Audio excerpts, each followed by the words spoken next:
Channel को subscribe कीजिए। Good morning dear students.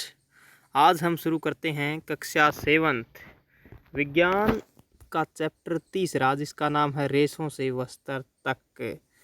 रेशों से वस्त्र कैसे बनाए जाते हैं वो सारी बातें इस लेसन के अंदर हम पढ़ने जा रहे हैं। देखिए पहला प्रश्न क्या है। संभवतः आपने नर्सरी कक्षा में निम्नलिखित पंक्तियाँ पढ़ी होंगी। छोटी क्लासों में आपने ये पंक्तियाँ ज़रूर पढ़ी होंगी। Baa baa black sheep have you any wool, Mary had a little lamb, whose fleece was white as throw. ये पंक्तियाँ छोटी क्लासों में आपने ज़रूर पढ़ी होंगी। ऊपर लिखी पंक्तियों के आधार पर यह बताइए कि ब्लैक शिप काली भेड़ के किन भागों से ऊन प्राप्त होती है। काली भेड़ के किस भाग से ऊन प्राप्त होती है। देखिए उत्तर देखिए इसका। ऊन हमें काली भेड़ के बछड़े के शरीर के बालों से प्राप्त होती है। इसमें क्या याद रखना है आपको कि हमें जो भेड़ है उसका जो छोटा बच्चा है वो बड़ा होकर उसके शरीर पर बाल आ जाएंगे और उसके बालों से हमें क्या मिलेगी, ऊन मिलेगी। भेड़ या भेड़िया जो है उसके बालों से हमें क्या प्राप्त होती है, ऊन प्राप्त होती है।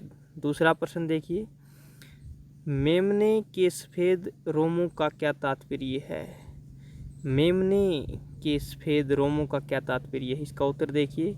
मेमने के सफ़ेद रोमों का मतलब है मेमने ने की त्वचा के ऊपर सफ़ेद बाल। सफ़ेद रोमों का मतलब क्या हुआ, मेमने की त्वचा के सफ़ेद बाल। तो ये आपको याद रखना है। सफ़ेद रोम का अर्थ सफ़ेद बाल होता है। ठीक है, ये आपको याद रखना है। अगला प्रश्न देखिए, रेशम कीट कैटरपिलर लार्वा है, सही विकल्प चुनिए। रेशम कीट को कैटरपिलर कहेंगे या लार्वा कहेंगे, सही विकल्प चुनना है इनमें से। केवल ए, केवल कैटरपिलर है क्या, केवल ब, केवल लार्वा है क्या, ग का दोनों आ जाएंगे इसमें, और घ में ना तो ए है और ना ही ब है। देखिए प्रश्न क्या पूछ रखा है, रेशम कीट कैटरपिलर है या लार्वा है या फिर दोनों ही कहते हैं रेशम कीट को, या फिर इनमें से कुछ भी नहीं कहते रेशम कीट को। तो इसका सही उत्तर क्या होगा, रेशम कीट कैटरपिलर भी है लार्वा भी है। तो इसका सही उत्तर हो जाएगा ग, कि इसको हम क्या बोलते हैं, रेशम कीट को कैटरपिलर और लार्वा दोनों ही कहते हैं। ग इसका सही आंसर, सही उत्तर हो जाएगा। देख लिए अगले प्रश्न पर चलते हैं। निम्नलिखित में से किससे ऊन प्राप्त नहीं होती है। याक, ऊँट, बकरी, घने बालों वाला कुत्ता। याक से ऊन प्राप्त करते हैं, हम करते हैं। ऊँट से भी ऊन प्राप्त करते हैं, बकरी से भी ऊन प्राप्त करते हैं। घने बालों वाले कुत्ते से हम ऊन प्राप्त नहीं कर सकते हैं। तो इसका उत्तर क्या आ जाएगा, घने बालों वाला कुत्ता। इससे ऊन प्राप्त नहीं की जा सकती है। ठीक है, अगले प्रश्न पर चलते हैं हम। निम्नलिखित शब्दों का क्या अर्थ है। पालन, ऊन कटाई, रेशम कीट पालन। तो देखिए पहले प्रश्न का क्या उत्तर होगा। पालन का मतलब है किसी की देखभाल करना, उसके पोषण का ध्यान रखना और उसे बड़ा करना। तो पालन का क्या अर्थ है, किसी भी जीव की देखभाल करना, उसको पोषण देना, उसके पोषण का ध्यान रखना। पोषण क्या होता है, भोजन देना उसको, और उसे बड़ा करना ही क्या कहलाता है, पालन कहलाता है। तो आपको याद रखना है पालन क्या होता है। पालन होता है किसी जीव की देखभाल करना, पोषण देना और उसे बड़ा करना, पालन कहलाता है। ठीक है ना। दूसरा देखिए, ऊन कटाई।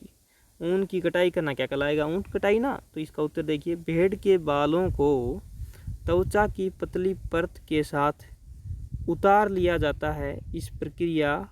यह प्रक्रिया ऊन कटाई कहलाती है। भेड़ के जो बाल होते हैं ना, उन बालों को त्वचा की एक पतली परत, जो भेड़ के ऊपर त्वचा होती है और त्वचा के ऊपर बाल होते हैं, तो त्वचा की पतली परत के साथ सभी बाल उतार लिए जाते हैं, उसे ऊन कटाई कहते हैं। क्या कहते हैं, ऊन कटाई कहते हैं। अगला देखिए, रेशम कीट पालन। रेशम कीट पालन क्या है, रेशम प्राप्त करने के लिए रेशम के कीड़ों को पालना। रेशम के कीड़ों को पालना क्या कहलाता है, रेशम कीट पालन कहलाता है। हमें पता है कि रेशम जो है वो रेशम के कीड़ों से मिलता है, तो रेशम प्राप्त करने के लिए रेशम के कीड़े पालने पड़ेंगे, रेशम कीट पालन कहेंगे। कीड़ों को पालना, रेशम के कीड़ों को पालना क्या कहलाएगा, रेशम कीट पालन कहलाएगा। अगला प्रश्न देखिए, ऊन के संसाधन के विभिन्न चरणों के क्रम कुछ चरण नीचे दिए गए हैं। शेष चरणों को उनके सही क्रम में लिखिए। ऊन जो हम प्राप्त करते हैं ना, तो किन किन चरणों से ऊन प्राप्त करते हैं, उनके सभी चरण नीचे लिखने हैं। पहला चरण क्या दिया हुआ, ऊन कटाई, फिर उसके बाद खाली जगह छोड़ी हुई है, फिर छटाई, फिर खाली जगह और खाली जगह। इन खाली जगह को आपको सही जवाब देना है। तो देखिए, ऊन कटाई, सबसे पहले हम क्या करते हैं, बालों को काटते हैं ना, तो ऊन की कटाई करते हैं ना, बेड़ों से बालों को अलग करते हैं। उसके बाद अभिमार्जन, सबसे पहले ऊन कटाई आ जाएगा, फिर उसको हम क्या करेंगे, पानी से धोने का काम करेंगे, पानी से उसको साफ़ करने का काम करेंगे, उसको गंदगी हटाने का काम करेंगे। तो यहाँ पर क्या आ जाएगा, अभिमार्जन। अभिमार्जन क्या होता है, ऊन की सफाई करना, ऊन को धोना, ऊन से गंदगी को हटाना। फिर उसके बाद करेंगे हम छटाई। अब ऊन तो बड़ी भी हो सकती है, छोटी भी हो सकती है, जो अलग अलग आकार की ऊन है उनकी छटाई कर लेंगे हम। उसके बाद बर की छटाई, ऊन के ऊपर छोटे छोटे बर लगे होते हैं, छोटे छोटी, बिल्कुल छोटी छोटी ऊन होती है, फिर उसकी छटाई कर लेंगे हम। फिर बर की छटाई कर देंगे। उसके बाद रेशों की रंगाई, जो अब रेशे मिल जाएंगे उनको हम अलग अलग रंगों में रंगने का काम कर देंगे। तो ये सभी चरण हैं ऊन प्राप्त करने के।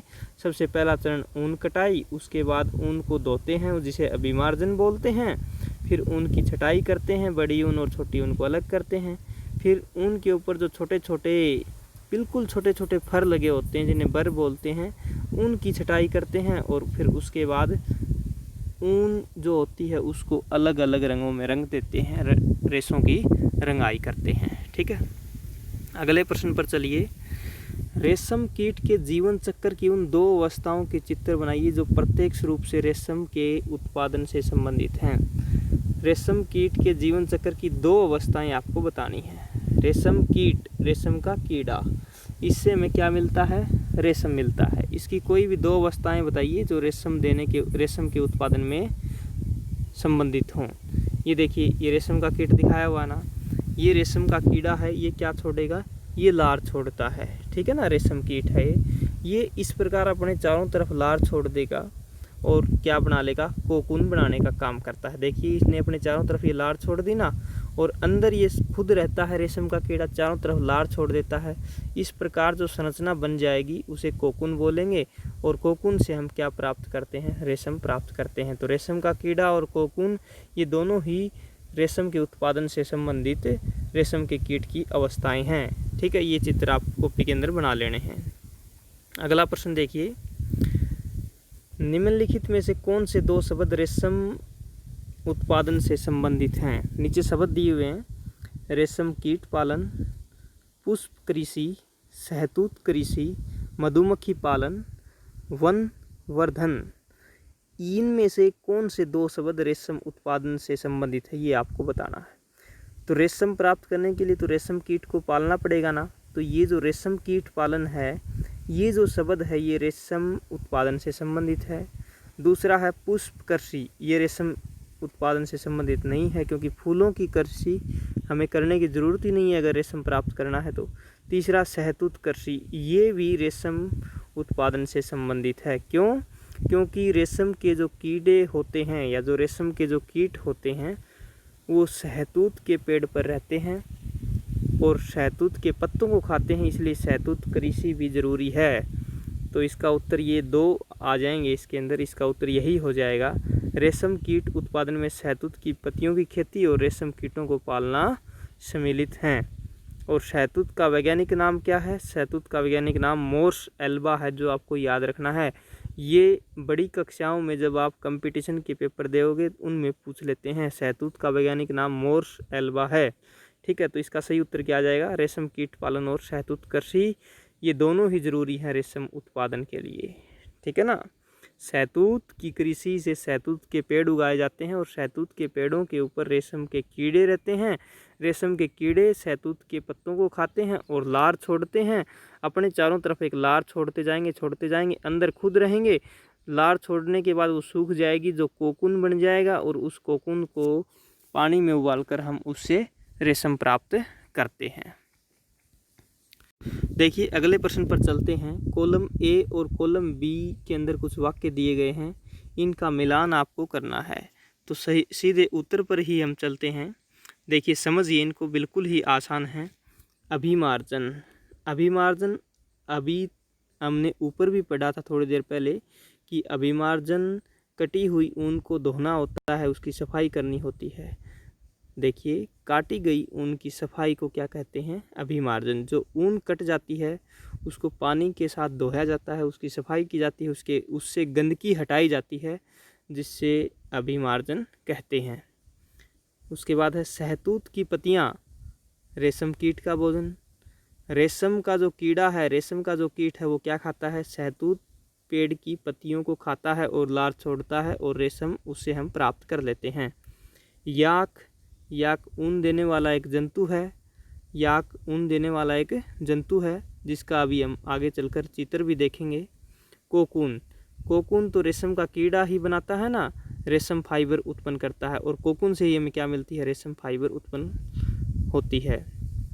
जब रेशम का कीड़ा लार छोड़ता है और बीच में खुद रहता है तो इसी को क्या बोलेंगे? इसी को कोकून बोलेंगे। और ये जो लार है ना, ये सूख जाने के बाद इसी से हमें क्या मिल जाएगा? रेशम फाइबर उत्पन्न हो जाएगा। रेशम फाइबर इसी से हम प्राप्त करेंगे, कोकून से प्राप्त करेंगे। ठीक है, ये आपको याद रखना है। चलिए अगले प्रश्न पर चलते हैं हम। इस पाठ पर आधारित एक वर्ग पहेली दी गई है। रिक्त स्थानों को उन अक्षरों से भरने के लिए संकेतों का उपयोग करिए जो अक्षर को पूरा करते हैं। एक वर्ग पहेली दी हुई है। वर्ग पहेली कैसे होती है? वर्ग पहेली इस प्रकार होती है। देखिए प्रिय विद्यार्थियों, ये इस प्रकार ये लाइनें दी जाती हैं इस प्रकार, और इन वर्ग पहेलियों पर 1 2 3 4 5 इस प्रकार नाम अंकित होते हैं, और इन वर्ग पहेलियों में जो भी कुछ पूछा जाता है उसको भरना होता है। जैसे देखिए यहाँ पर सीधे इस प्रकार आपको वर्ग पहेली में भरना है। ऊपर से नीचे, इसमें आपको ऊपर से नीचे ऐसे भरना है। 2 नंबर पर क्या भरना है? कार्तित ऊन को अच्छी तरह से धोने का प्रक्रम। जो कार्तित ऊन है, कटी हुई ऊन है, उसको धोने का प्रक्रम क्या कहलाता है? अभिमार्जन। तो ऐसे सीधा 2 नंबर पर अभिमार्जन आप भर देंगे। देखिए 2 नंबर पर आपने क्या भर दिया है? अभिमार्जन भर दिया है। बिल्कुल ये वर्ग पहेली के अंदर फिट आया है। ठीक है, सही स्थिति में आया है अभिमार्जन। अब देखिए ऊपर से नीचे, इससे बुने वस्त्र शरीर को गर्म रखते हैं। तो किससे बने वस्त्र शरीर को गर्म रखते हैं? ऊपर से नीचे भरना है। 1 नंबर पर भरना है। 1 नंबर पर हम भर दिया है यहाँ पर ऊन। अभिमार्जन आया था ना, इस नए को भी यहीं रखना है और इसी के साथ एक नया शब्द बन जाएगा ऊन। तो ऊन से बने वस्त्र हमारे शरीर को गर्म रखते हैं। ठीक है। तीसरा है एक प्रकार का जांतव रेशा। जांतव रेशा वो होता है जो जंतुओं से प्राप्त होता है। और 3 नंबर पर आएगा, और इसकी क्या भर दिया हमने? रेशम। क्या भर दिया? रेशम। रेशम जो है रेशम के कीट से प्राप्त होता है, इसलिए इसे जांतव रेशा कहते हैं। 3 नंबर पर हमने रेशम इसके अंदर भर दिया है। 4 नंबर पर देखिए, इसकी पत्तियों को रेशम कीट खाते हैं। किसकी पत्तियों को खाते हैं रेशम कीट? शहतूत। तो देखिए 4 नंबर पर रेशम आया था ना, रेशम के स से ही 4 नंबर शुरू है, तो इसमें ही क्या भर देंगे हम? शहतूत। क्या आ जाएगा यहाँ पर? शहतूत की पत्तियों को कौन खाते हैं? रेशम के कीट खाते हैं। 6 नंबर पर देखिए, लंबी धागे जैसी संरचना जिससे बुनकर वस्त्र बनाते हैं। धागे जैसी संरचना जिससे वस्त्र बनाते हैं। 6 नंबर पर क्या आएगा? देखिए रेशा। क्या आ जाएगा? रेशा।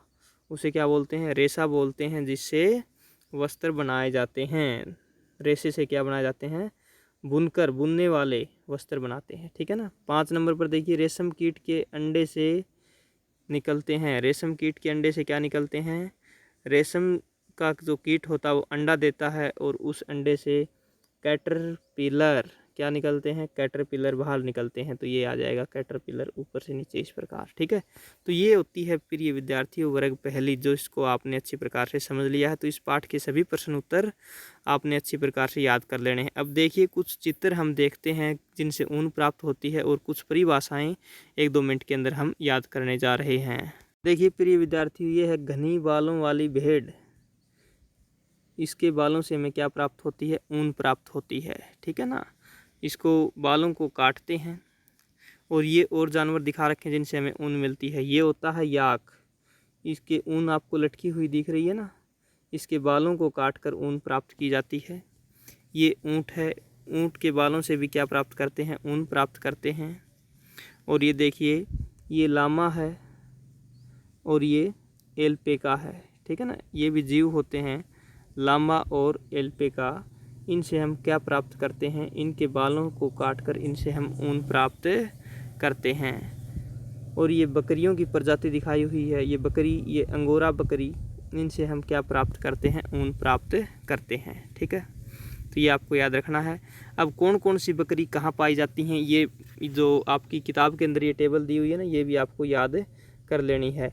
लोही बकरी राजस्थान और पंजाब में पाई जाती है। लोही नस्ल की बकरी राजस्थान और पंजाब में पाई जाती है, अच्छी गुणवत्ता की ऊन देती है।